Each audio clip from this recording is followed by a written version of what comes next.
अस्सलाम वालेकुम क्लास। आज इस्लामिक फाइनेंस लेक्चर में आप लोगों को फिर से खुश आमदीद। और आज का जो हमारा मौजू है वो है इजारा।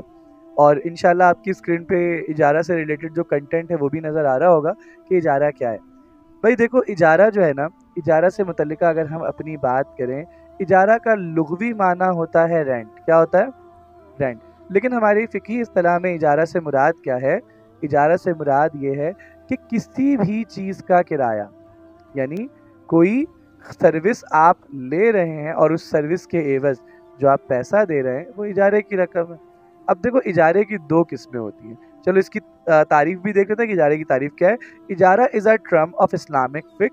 Literally it means to give something on rent, जिसका लफ्जी माना क्या है कि कोई चीज किराए पर देना, कोई चीज किराए पर देना।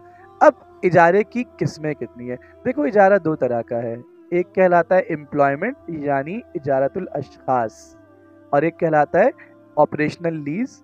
ऑपरेशनल लीज या ऑपरेटिंग लीज, जिसका मतलब होता है इजारतुल Ayyan. इजारतुल Ayyan. For example, suppose कर लो मेरे पास एक ड्रिल मशीन है। मेरे पास ड्रिल मशीन है और मैं ड्रिल मशीन आपको देता हूँ किराए पे। मेरे पास एक सीढ़ी है, मैं सीढ़ी आपको देता हूँ किराए पे। मेरे पास एक मोटर है, मैं मोटर आपको देता हूँ किराए पे। प्रोजेक्टर है, प्रोजेक्टर देता हूँ किराए पे। आज के दौर में जो जो चीज़ें किराए पर दी जाती हैं कुछ वक्त तक के लिए, उसको क्या कहलाते हैं? ऑपरेटिंग लीज यानी इजारतुल अयान।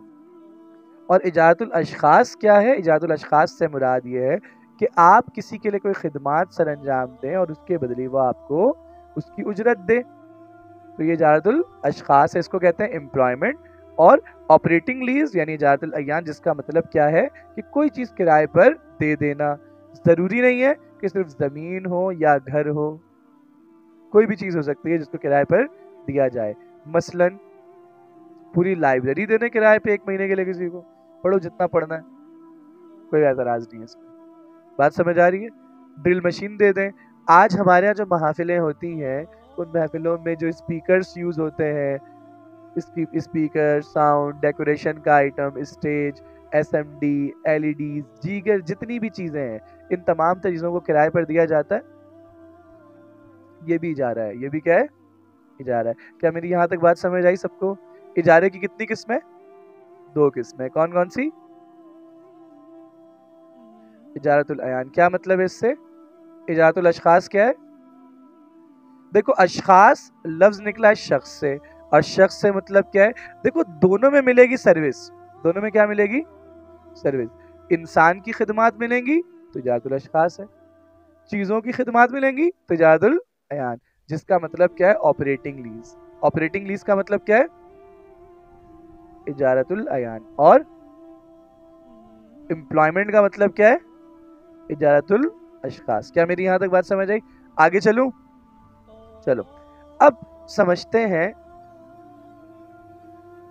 अच्छा, अगर कई मिसालें रह गई हो तो इसका मतलब क्या वो इस चीज़ से बाहर निकल जाएगा?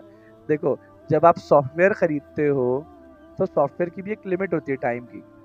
आप डोमेन खरीदते हैं तो डोमेन की भी एक लिमिट होती है टाइम की।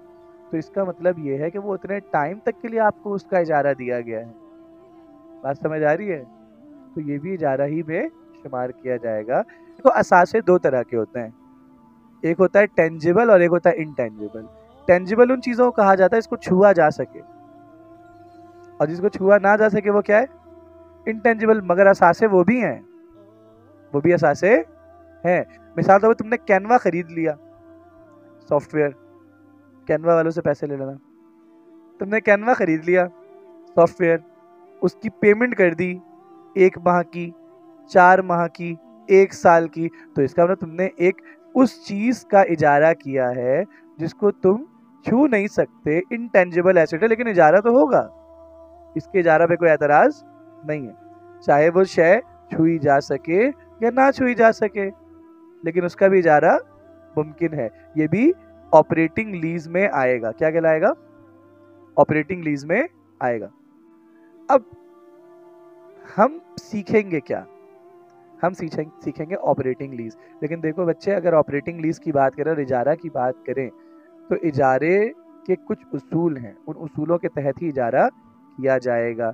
लेकिन पहले समझ लें कि इजारे के अंदर शरीक कितने लोग होते हैं, इजारे के अंदर शरीक कितने लोग होते हैं, और शरीक होने के अलावा और क्या चीज़ हो सकती है। तो इसमें 3 चीज़ें होंगी। बेटा इसको बड़ा कर दो, यहाँ पे चलो ऊपर कर दो, ठीक है। इजारा में 3 चीज़ें होंगी। कितनी चीज़ें होंगी? एक होगा लेसर, दूसरा होगा लेसी, और तीसरा होगा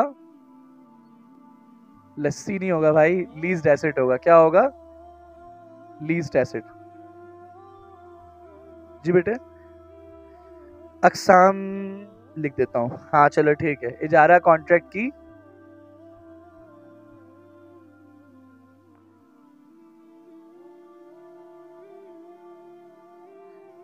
अशफाक ने कह दिया, इसका मतलब वही होगा, तुम लोगों को पता है। सही है।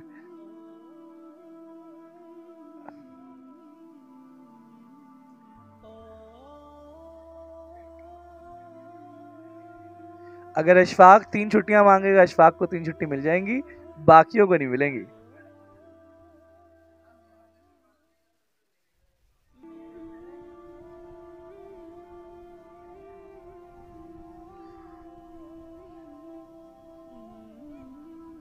सही है।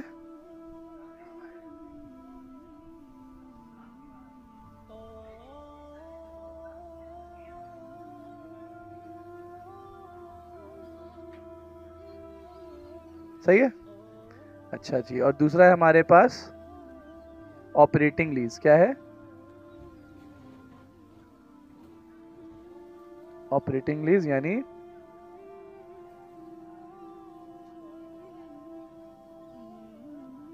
सही है, जादुल आयान।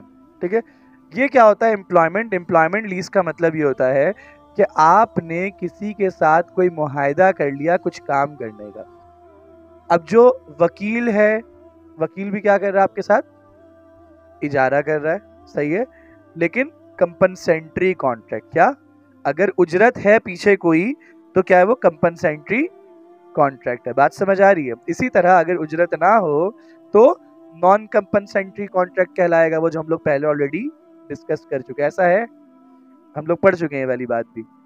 अच्छा जी, अब इजारतुल अशखास यानी एम्प्लॉयमेंट और ऑपरेटिंग लीज इजारतुल आयान। इसका मतलब क्या है कि कोई शय आपने किसी को दे दी, कोई चीज किसी को दे दी, ख्वाह वो चीज को छुआ जा सके या ना छुआ जा सके, लेकिन किराए पर आपने दे दी। किराए पर आपने दे दी। मसलन आपने कोई सब्सक्रिप्शन खरीदी हुई थी, आपने कोई सब्सक्रिप्शन खरीदी थी किसी चैनल की। अच्छा एक बात जहन में रखना, अगर कोई ऐसी सब्सक्रिप्शन है जो हराम है, यानी जो मुतलकन क्या है? हराम है। अब कोई चीज जो हलाल और हराम दोनों मकसद के लिए यूज की जाती है, उसको तो इजारे पे दिया जा सकता है, शरन जायज होगा। जैसे स्पीकर, आपका दिल चाहे नाद बजाइए, दिल चाहे कवाली बजाइए, दिल चाहे तो गाना बजाइए, तो आप फंसेंगे अपने मकसद के लिए। अब हमारे यहाँ कुछ ऐसे भी लोग हैं, अल्लाह ताला उनको इस चीज का भी अजर देगा इंशाअल्लाह। कुछ ऐसे स्पीकर वाले भी हैं जो महफिलों के लिए तो दे देते हैं स्पीकर, नाच गाने के लिए नहीं देते। ऐसे हैं। सही है। प्रोग्राम के लिए मैं दीनी प्रोग्राम के लिए दे देंगे, उसके अलावा किसी और चीज के लिए वो नहीं देंगे। यानी वो बोल देंगे है ही नहीं, खाली नहीं है, ऐसे मना कर देते हैं। यानी मेरे अपने जानने में भी ऐसे लोग हैं जो नहीं देते। सही है। तो देखो, अब अगर एक चीज, ये तो मुस्बत और मनफी दोनों चीजों के लिए इस्तेमाल किया जा सकता है। मोबाइल फोन मुस्बत और मनफी दोनों चीजों के लिए इस्तेमाल किया जा सकता है, तो इसीलिए इसको फिर इजारे पे दिया जाता है। लेकिन कोई चीज मुतलकन है ही हराम, जैसे कुछ वेबसाइट्स हैं जिनकी मेंबरशिप क्या है? हराम ही है। सही है। उसकी मेंबरशिप किसी ने खरीदी हुई अपनी, और वो मेंबरशिप किराए पे कोई किसी को दे, तो भाई ये अकद कौन सा होगा? ये अकद बातिला है, इसको कभी भी सही किया ही नहीं जा सकता। सही है। नेटफ्लिक्स है, सही है, या दीगर जो सब्सक्रिप्शन वाले पेजेस हैं जिसको सब्सक्राइब किया जाता है, पैसे दिए जाते हैं, उसका आईडी पासवर्ड किराए पे नहीं दिया जा सकता। जिसका दिया जा सकता है उसकी ठीक है बात, जिसका नहीं दिया जा सकता उसका नहीं दिया जाएगा, वो हराम ही होगा। जैसे कुछ चैनल्स हैं, कुछ ऐसे सॉफ्टवेयर है जो आपने वन टाइम खरीद लिए और उसको आप क्या कर रहे हैं? आगे किराए पे चला रहे हैं, उसके राइट्स, अपने राइट्स किसी और को आपने ट्रांसफर कर दिए कि तुम इसको यूज कर लो, मेरे इतने इस्तेमाल की चीज ये है नहीं, किराए पे चला रहे हैं आप और उससे पैसा बहुत कम ले रहे हैं, तो ये क्या है, इजारे पे दिया जा सकता है। बट शय कैसी होनी चाहिए, हलाल होनी चाहिए, यानी मुतलकन सिर्फ उसका हराम मकसद में इस्तेमाल ना हो। अगर कोई चीज हलाल और हराम दोनों के लिए इस्तेमाल होती है, ठीक है, वो दिया जा सकता है। लेकिन अगर कोई चीज मुतलकन हराम से के लिए इस्तेमाल, फिर उसका तो इजारा ही दुरुस्त नहीं है ना। सही है, क्लियर हो गई बात यहाँ तक। चलो, इजारतुल अशखास और ऑपरेटिंग लीज यानी इजारतुल अयान, इन दोनों के दरमियान फर्क समझ आ गया। अब याद रखो इजारे के अंदर क्या क्या चीजें होती हैं। पहला होता है लेसर। कौन होता है, लेसर। लेसर कौन होता है, लेसर वो बंदा होता है जो अपनी कोई शय किसी को किराए पर दे, उसको क्या कहते हैं, लेसर। क्या कहते हैं उसको, लेसर। यानी जो ऑनर हो, मालिक हो उस असासे का, जो ऑनर हो, मालिक हो उस असासे का। बात समझ आ गई। लेसी कौन होता है, जिसको दिया जाए, जिसको मुस्ताजिर, सही है ना। लेसी कौन है, जिसको दिया जाए किराए पर। और लीज्ड एसेट क्या होता है, अब देखो हुआ क्या, लेसर जिसने किराए पर दिया, लेसी जिसने किराए पर लिया, और लीज्ड एसेट जो चीज किराए पर दी गई हो। मसलन ये है एक कंप्यूटर, ये है एक कंप्यूटर, यहां पे एक बंदा है, यहां पर एक बंदा है, सही है। ये कंप्यूटर इसकी मिल्कियत में है, तो ये कौन हुआ, ये हुआ लेसर। कौन हुआ, लेसर, सही है। ये कंप्यूटर इसको किराए पर दिया गया, ये कौन है, लेसी। बात समझ आई। और ये जो शय है इसको कहेंगे हम लीज्ड एसेट। क्या कहेंगे हम, लीज्ड एसेट। क्या मेरी यहां तक बात समझ आ गई। अब आज के दौर में क्या इसका इतलाक होता है, तो बिल्कुल होता है, कई जगह होता है, कई मुकाम पर होता है। कैसे कैसे होता है, क्या आज के दौर में दुकानें किराए पे दी जाती हैं, क्या आज के दौर में मकान किराए पे दिए जाते हैं, क्या आज के दौर पे फार्म्स किराए पे दिए जाते हैं, क्या आज के दौर पे शय किराए पे दिए जाते हैं। कौन कौन से, कई, गाड़ी, मोबाइल है, हो सकता है शादी हॉल, गेस्ट हाउस, दीगर मसाइल भी कई आएंगे तुम लोगों के। जैसे यहाँ पर कोई सामान दे दिया किराए पे हार्डवेयर वालों ने, जैसे मैंने तुम लोग थोड़ी देर पहले मिसाल दी ड्रिल मशीन की, सीढ़ी की, स्टूल की, सही है। तो ये तमाम चीजें, तो इसमें इम्प्लीकेशन है। क्या इस्लामिक बैंकिंग में इसका इम्प्लीकेशन है, तो बिल्कुल हाँ है, लेकिन कैसे है, कहाँ है, वो भी समझा दूंगा। यहाँ तक कोई मसला तो नहीं है, आगे चलूं। चलो, अब इसके कुछ उसूल हैं, कुछ इसके बुनियादी उसूल हैं इजारा करने के। वो उसूल क्या क्या हैं, चलो देखते हैं। तो हम किसकी बात करेंगे, बेसिक प्रिंसिपल्स की हम बात करेंगे। लेट्स बिगिन विद, सही है।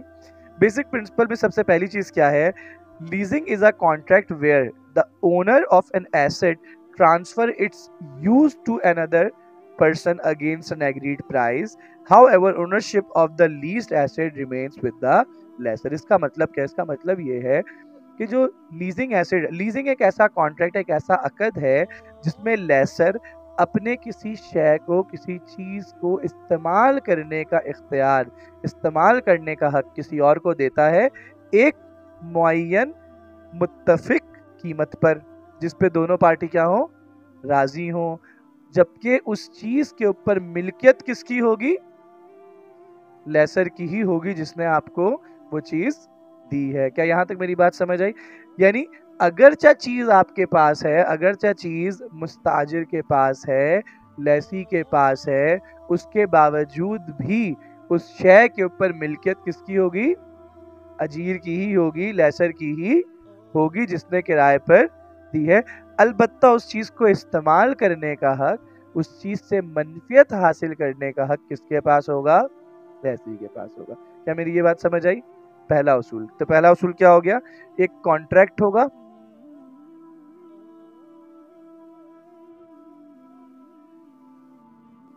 Using right to Lesi. क्या मतलब, इस्तेमाल करने का हक लेसी के पास, but ownership to lessor. Ownership किसके पास होगी, मिल्कियत लेसर के पास होगी। क्या मेरी ये वाली बात समझ आई।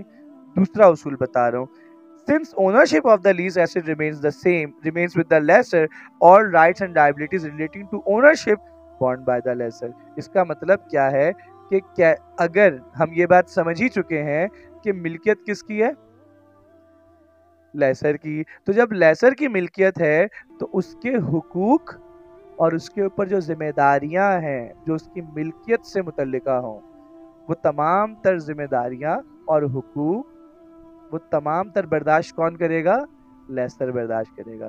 कौन बर्दाश्त करेगा, लेसर बर्दाश्त करेगा। जबकि जो चीज उसके इस्तेमाल करने से उस चीज की कॉस्ट आएगी, उस चीज की लागत आएगी, तो वो बर्दाश्त कौन करेगा, लेसी करेगा। वो कौन करेगा, लेसी करेगा। अब मसलन कोई घर किराए पे दिया आपने, उस घर का प्रॉपर्टी टैक्स वो लेसर पे करेगा, लेकिन उस घर में जो बिजली वो इस्तेमाल कर रहा है, गैस इस्तेमाल कर रहा है, पानी इस्तेमाल कर रहा है, इसका बिल कौन भरेगा, लेसी पे करेगा। बात समझ आ गई। दूसरा उसूल आज के दौर में कहाँ पे आएगा मसला, अगर किसी ने कोई घर किसी को किराए पर दिया हो और उसका बिजली का बिल आ रहा है, लेकिन उस बिजली के बिल में माजी का बिल भी लगा हुआ आ रहा है, तो जितना माजी का लगा हुआ बिल है उसका ताल्लुक इससे नहीं होगा। ये सिर्फ उतने ही बिल का पाबंद है जितना उसने इस्तेमाल किया है। बात समझे, ऐसा होता है। तो इसके लिए हल क्या, अलग से मीटर लगा दो, जितने यूनिट्स का खर्चा उसका आएगा वो उतना ही पे करेगा, उसके अलावा लेसर पे करेगा, क्योंकि उसने पहले से वो चीज इस्तेमाल की हुई है। नहीं नहीं, ये हो सकता है अगर वो चाह रहे कि गैस बिजली आपको मेरी तरफ से, लेकिन किराए में वो कुछ ऐड कर ले, लेकिन इसमें मसाइल आते हैं, मसाइल आते हैं, पाबंदियां फिर आपके ऊपर होंगी। इसका मतलब ये है कि जो राइट्स एंड लाइबिलिटीज हैं, क्या कह रहा हूं,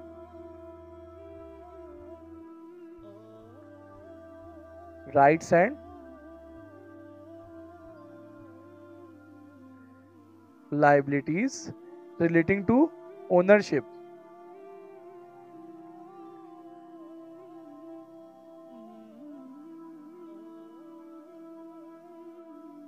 is borne by lesser, borne by lesser। जबकि राइट्स एंड लाइबिलिटीज, बेटा मुझे भी जरा पानी दे देना यार, relating to usages, relating to यानी इस्तेमाल से, इज बॉर्न बाय लेजी। जो चीज उसके मकान की हैसियत को बढ़ाएगा वो खर्चा भी लेसर बर्दाश्त करेगा, लेसी बर्दाश्त नहीं करेगा। मसलन घर में किचन बना दिया आपने, नया कैबिनेट लगवा दिया, जितना कैबिनेट उसके लिए ज़रूरत था वो लगाना उसका खर्चा है, लेकिन अगर कोई ऐसा कैबिनेट है जो ज़बरदस्ती आपने अपनी मर्जी से लगवाया है तो उसका खर्चा कौन बर्दाश्त करेगा, फिर वो लेसी बर्दाश्त करेगा। चलो भाई आगे चलें। अच्छा जी, हमने अब तक डिस्कस कर लिया कि जो चीज़ें हम इजारे पर दे रहे हैं वो चीज़ कैसी होनी चाहिए, वो चीज़, उस चीज़ पर मिल्कियत किसकी होगी, लेसर की होगी, इस्तेमाल करने का हक लेसी का होगा। उस चीज़ की मिल्कियत से मुतल्लिका जो खर्चा होगा, मिल्कियत से मुतल्लिका जो जिम्मेदारियां होंगी, मिल्कियत से मुतल्लिका जो उसके ऊपर ओनरशिप होगी, वो कौन बर्दाश्त करेगा, लेसर, जबकि इस्तेमाल करने से जो अखराजात आएंगे वो कौन बर्दाश्त करेगा? लेसी बर्दाश्त करेगा। फिर मैंने बताया आपको, इसके बाद आखिरी जो मैंने बताना है कि जो चीज़ इजारे पर दी जा रही है वो किसी ना किसी हैसियत की हो, यानी वो वैल्यू रखती हो, एक आइडेंटिफाइड हो। क्या हो? आइडेंटिफाई यानी मुअय्यन हो, पहचानी भी हो, और क्वांटिफाइड भी हो कि उसका वो अददी भी हो, जिसको गिना भी जा सके जो भी चीज दी जा रही है। क्लियर हो गई बात? उसके बाद subject matter of lease should not B consumable. कभी भी ऐसी चीज को इजारे पे नहीं दिया जा सकता जो इस्तेमाल करने से खत्म होती हो, जो इस्तेमाल करने से खत्म होती हो। मसलन आप बोले पेट्रोल तुम्हें देता हूं मैं किराए पे, पेट्रोल किराए पे नहीं दिया जा सकता है, क्योंकि जैसे जैसे इस्तेमाल होगा वो खत्म होगा। मैं तुम्हें एक काम करता हूँ, गंदम दे देता हूँ किराए पे, नहीं दे सकता, क्योंकि वो भी इस्तेमाल करने से खत्म हो जाता है। बात समझ आ रही? तो इसीलिए उन चीजों को किराए पे नहीं दिया जा सकता जो इस्तेमाल करने से खत्म हो जाए, यानी कंज्यूमेबल नहीं होना चाहिए। क्या नहीं होना चाहिए? तो तीन चीज बात हो गई। पहली चीज तो एक वैल्यूएबल होनी चाहिए, यानी उसकी क्या होनी चाहिए? हैसियत होनी चाहिए। आइडेंटिफाइड होनी चाहिए, यानी मुअय्यन हो। और तीसरी क्वांटिफाइड, यानी जो उसकी पता हो कितनी तादाद है। सही है। और दूसरी चीज क्या बताई? Should not B consumable, should not B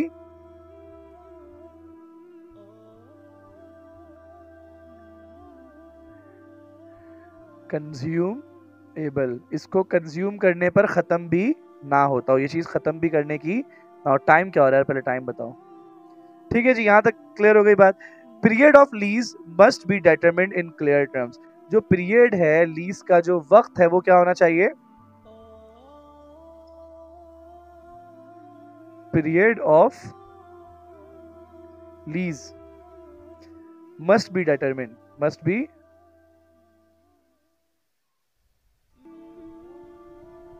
क्या होनी चाहिए? डिटरमिन्ड, यानी मुअय्यन होना चाहिए कि कितने वक्त के लिए आपने इजारे पर दिया है। द लेजी, अब देखो, अब यहां से बात झगड़े वाली शुरू होनी। अब सुनो, अब देखो हुआ क्या। The lease period must be determined, जो लीज पीरियड है वो क्या होना चाहिए? मुअय्यन होना चाहिए। उसके बाद the lessee is responsible for the damage to the asset caused by fraud और नेग्लिजेंस। अब क्या होगा? लेजी इस चीज के लिए जामिन होगा अगर जो असासा है, अगर जो लीज्ड एसेट है वो तबाह हो जाए, बर्बाद हो जाए, खराब हो जाए, उसकी वजह से, उसकी नज़रअंदाज करने की वजह से, या उसके धोखे की वजह से, या उसके फ्रॉड की वजह से, या उसकी कोताही की वजह से। तो नुकसान कौन बर्दाश्त करेगा? लेजी बर्दाश्त करेगा। यही कह रहा हूँ, लेजी बर्दाश्त करेगा। अगर कोई चीज़, मसलन आपने कोई गाड़ी दी किसी को चलाने के लिए किराए पर, गाड़ी पर पेट्रोल मेंटेनेंस का जो खर्चा है वो उसके ऊपर होता है। अब मिसाल के तौर पे उसने इंजन ऑयल चेंज नहीं करवाया, घटिया क्वालिटी का डलवा दिया, इंजन सीज हो गया। अब इंजन बनाने का जो खर्चा है वो किसको बर्दाश्त करना पड़ेगा? क्योंकि यहाँ पे कोताही लेसी की है तो लेसी को बर्दाश्त करना पड़ेगा। हाँ, अगर उसकी तरफ से कोई कोताही नहीं होती और हादसाती तौर पे ये होता, इंजन खराब हो जाता, तो ये कौन बर्दाश्त करता? फिर लेसर करता। सही है। Any damage to the asset not caused by lessee's neglect, अगर कोई खतरा, कोई खराबी लेजी के नजरअंदाज करने की वजह से, कोताही की वजह से नहीं हुई है, तो फिर ये कौन बर्दाश्त करेगा? लेसर बर्दाश्त करेगा, जैसे मैंने अभी तुम लोगों को बताया। The lease period will start when the asset has been delivered to the lessee in the usable condition. Lease period, इजारे का वक्त तब से शुरू होगा जब से लेसर लेसी को सामान काबिले इस्तेमाल हालत में देगा, उससे पहले लीज शुरू नहीं होगा। मसलन मैंने गाड़ी कहा कि आपको दे देता हूँ, आज दे देता हूँ, लेकिन अभी गाड़ी जो है ना बनने के लिए खड़ी हुई है। 1 महीने बाद या 8 दिन बाद या 10 दिन बाद ये गाड़ी ऑपरेशंस के काबिल होगी, चलने के काबिल होगी। तो इस सूरत में क्या करोगे? तो इसलिए मुआहदा हो जाएगा, लेकिन इजारे का वक्त शुरू अभी नहीं हुआ। इजारे का वक्त शुरू तब होगा जब गाड़ी सामने वाले के पास चलने की हालत में दी जाएगी। बात समझ आ गई? आगे चलूं। If the leased asset is destroyed the lease will be terminated. अगर किसी कुदरती हादसा की वजह से, किसी भी वजह से जो एसेट है, जो चीज है वो तबाह हो गई, तो उसी वक्त क्या हो जाएगा? इजारा खत्म हो जाएगा। इजारा उसी वक्त क्या हो जाएगा? खत्म हो जाएगा। If the lessee is at fault he is liable to compensate the lessor for the loss. अगर ये गलती लेसी की हुई उसके तबाह होने में, तो हर्जाना कौन भुगतेगा? लेसी भुगतेगा। उसको पैसा देना पड़ेगा, माली जुर्माना देना पड़ेगा उस चीज को दुरुस्त करने के लिए, उस चीज को सही करने के लिए। Lease rentals for the entire lease period must be fix at the time of lease agreement. जो पीरियड है उस पूरे पीरियड का किराया क्या होगा? पहले से तय किया जाएगा, पहले से तय कर लिया जाएगा कि लीज पीरियड का किराया कितना होगा। अलबत्ता different amount of rent can be fix for the different periods but they must be known. इसका मतलब क्या है? मुख्तलिफ वक्त में मुख्तलिफ पीरियड के किराए में फ़र्क हो सकता है, किराए में फ़र्क हो सकता है, लेकिन वो चीज़ पहले से पता होनी चाहिए उसको। मसलन आपने कहा कि पीर से लेके जुम्मे तक का किराया ये है, मेरी गाड़ी से अगर तुम जाना चाहते हो, लेकिन हफ्ता एतवार का किराया मैं ज़्यादा लूँगा, उस दिन बुकिंग ज़्यादा होती है, ये हो सकता है। लेकिन सामने वाले को पता होना चाहिए कि हफ्ता एतवार की बुकिंग ज़्यादा है। आपने कहा कि आप उमूमी तौर पे देखिएगा, आप अगर बुक करवाते हैं कोई गाड़ी और आप पूछें कि किराया कितना मुझे यहाँ से वहाँ, 7,000 रुपये। दिन कौन सा है? पहले क्या पूछता है? दिन कौन सा है, दिन कौन सा है, टाइम कौन सा है, ये दोनों बातें बता दी जाएंगी। बताएगा इतना किराया। आपने जहन बना लिया। अब आप क्या कह रहे हैं? अब आप कर ये रहे हैं कि अब आप इतवार के दिन उसको उसी टाइम पे बुला रहे हैं या पीक आवर पे बुला रहे हैं, तो वो उस कीमत पे आपसे नहीं जाएगा, वो कीमत तब्दील हो जाएगी। और वो ये कर सकता है। अगर किसी को पूरे महीने, पूरे साल के लिए कोई चीज़ किराए पे दे रहे हो, तो ये भी हो सकता है तुम उसको कह दो कि देखो जनवरी से लेकर मार्च तक का किराया तो ये होगा, लेकिन अप्रैल मई जून का किराया ये होगा, फिर जुलाई अगस्त सितंबर का किराया मैं कम कर दूंगा, लेकिन अक्टूबर नवंबर दिसंबर किराया फिर ये बढ़ाऊंगा। ये अगर आपने पहले तय कर दिया है तो इस पर कोई एतराज नहीं, इजारे में ऐसा किया जा सकता है, कोई इस पर कोई हर्ज नहीं, सही है। लेकिन पता होना चाहिए। The rent may be tied to a known benchmark acceptable by both parties. जो इजारे की कीमत है वो दोनों पार्टी के तहत क्या होनी चाहिए? मुत्तफिक होनी चाहिए, दोनों उस बात पे क्या हो? राजी हो। The lessor can not increase the rent unilaterally. कभी भी ऐसा नहीं होगा कि लेसर अपनी मर्जी से खुद ही किराया बढ़ा दे, दोनों को क्या करना पड़ेगा? राजी होना पड़ेगा, उसके बाद किराया बढ़ाया जा सकता है। आखिरी पॉइंट बता रहा हूँ और फिर हमारा लेक्चर ये वाला खत्म हो जाएगा। The lessor may receive the rent in advance. Lessor क्या कर सकता है? किराया एडवांस में ले सकता है, किराया एडवांस में, इस पे कोई एतराज नहीं है। But such payment should not be record as advance rental. Such payment should be recorded as advance rental. ऐसी पेमेंट को एडवांस रेंटल के तौर पे रिकॉर्ड किया जाएगा, और ये उस लेसर के ऊपर असासा नहीं होगा बल्कि कर्जा होगा। क्या होगा? क्या होगा? कर्जा होगा। क्या होगा? कर्जा होगा, क्योंकि अभी वापस करने की बात नहीं, लेकिन अभी ये पैसा क्या है? कमाया हुआ नहीं है, कमाया हुआ नहीं है। जब कमाया हुआ नहीं है तो इसके ऊपर क्या होगा? ये कर्जा होगा। इसको कहते हैं अनअर्न्ड इनकम। क्या कहते हैं? Unearned income. Unearned income. जैसे आप स्कूल कॉलेजेस वगैरह में फीस भरते हैं, तो जो एडवांस फीस आप देते हैं वो उनके लिए क्या होता है? कर्जा होता है, अनअर्न्ड इनकम कहलाती है। बात समझ आ रही? इसीलिए ये अपनी बैलेंस शीट में भी इसको कर्जे की साइड दिखाएंगे, असासों के साइड पे नहीं दिखा सकते। क्या मेरी यहाँ तक बात समझ आ गई? क्लियर है यहाँ तक? तो इजारे के उसूल 16 उसूल मैंने तुम लोगों को पढ़ा दिए। अब इंशाअल्लाह अज़ीज़ बैंक किस तरह इजारा करता है वो अपनी अगली क्लास में देखेंगे। तब तक के लिए इजाज़त दीजिए। अल्लाह हाफिज़।